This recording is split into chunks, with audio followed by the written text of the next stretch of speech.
तो बहुत सारे कमेंट्स मेरे पास आ रहे थे कि भैया एग्जामिनर जो होते हैं हमारी कॉपी में क्या देखते हैं, एक एग्जामिनर जो होता है वो कॉपी कैसे चेक करता है, हम ऐसा क्या करें जिससे कि हमारी कॉपी सबसे बेहतर लगे, सबसे सुंदर दिखे और सबसे आकर्षक दिखे। तो आपको केवल ये 5 टिप्स लगानी है अपनी बोर्ड एग्जाम की कॉपी में। मेरी गारंटी है कि आपकी कॉपी सबसे सुंदर, सबसे आकर्षक और सबसे ज्यादा बेस्ट रहने वाली है। तो सबसे पहले अगर मैं किसी एग्जामिनर के पॉइंट ऑफ व्यू से देखता हूं तो एग्जामिनर जो होता है, जो आपकी कॉपी चेक करता है, बहुत ज्यादा जो समय लेता है वो भैया 3 मिनट लेता है और कम से कम वो 1.5 से 1 मिनट के अंदर ही कॉपी को फिनिश कर देता है, यानी चेक कर देता है। तो आपको याद रखना है कि आप जब कॉपी लिखें तो इतनी बेहतर लिखें, इतनी साफ सफाई से लिखें कि एग्जामिनर पढ़ते ही जान जाए कि ये एक टॉपर स्टूडेंट है, ये एक पढ़ने वाला स्टूडेंट है।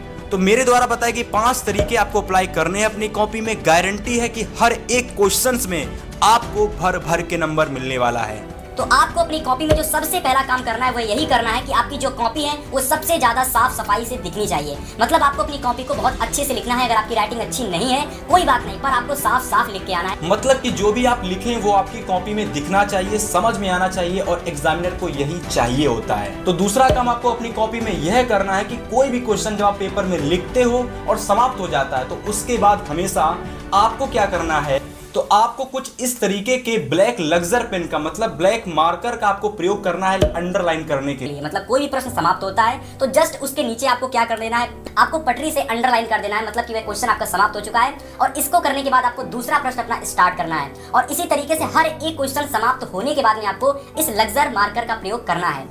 और अगर तीसरा काम अगर आप कर लेते हो ना तो मेरी गारंटी है कि आप पेपर लिखते चले जाओगे और आपको पता ही नहीं लगेगा कि मेरा पेपर समाप्त हो चुका है। वह यह काम है कि आपको हमेशा जो भी पेन लेकर के जाने हैं वह आपको पुराने पेन लेकर के जाने हैं पेपर को सॉल्व करने के लिए।